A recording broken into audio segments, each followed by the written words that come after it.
How to calculate molecular mass or molar mass and gram molar mass from any formula. For example, H2. What will be the molar mass for hydrogen gas?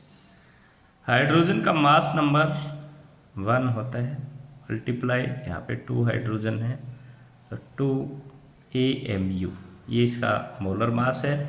और अगर इसी को मैं 2 ग्राम लिख देता हूँ, AMU हटा के ग्राम अगर लिख दिया जाता है, then it will be gram molar mass.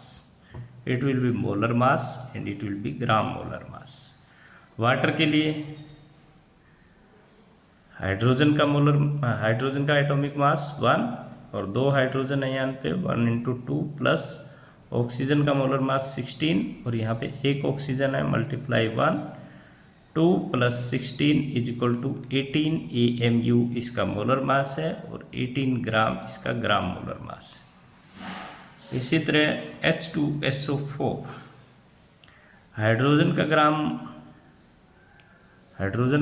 Gram atomic mass है 1 मल्टीप्लाई हाइड्रोजन 2 प्लस ऑक्सीजन का 32 मल्टीप्लाई दिस 1 प्लस ऑक्सीजन का 16 multiply 4 2 + 32 + 64 it will be 98 AMU.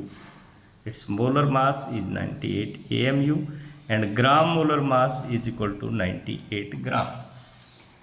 इसी तरह अगर हम कैल्शियम बाइकार्बोनेट का कैलकुलेट करना चाहिए CaHCO3 ट्वाइस, तो कैल्शियम का एटॉमिक मास होता है 40 × 1 प्लस यहाँ इस ब्रैकेट के बाहर 2 लगाया तो 2 को पहले ले लीजिए। हाइड्रोजन का 1 × 1 क्योंकि यहाँ एक हाइड्रोजन है, कार्बन का प्लस करके 12 × 1 क्योंकि एक कार्बन है, प्लस ऑक्सीजन का 16 × 3 bracket close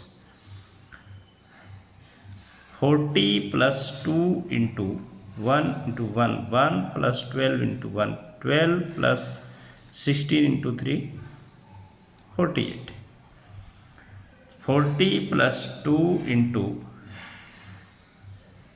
8 and 2 10 and 1 11 1 and 5 and 6 61 40 plus 61 to the 122 it will be 2 and 6 and 1 162 AMU। Molar mass ये होगा, ग्राम मोलर मास इसका होगा 162 gram. Another example Al2SO4 thrice Al2SO4 thrice it is aluminium sulphate. Aluminium का होता है 27 multiply 2 + 3 × sulphur का 32 और sulphur यहाँ पे एक है मल्टीप्लाई 1 प्लस ऑक्सीजन का 16 multiply 4 27 × 2 54 + 3 × 32 1 32 + 64 54 + 3 × 4 and 2 6 and it is 996 it will be 54 + 288 it will be 342 AMU is molar mass. Gram molar mass is 342 gram.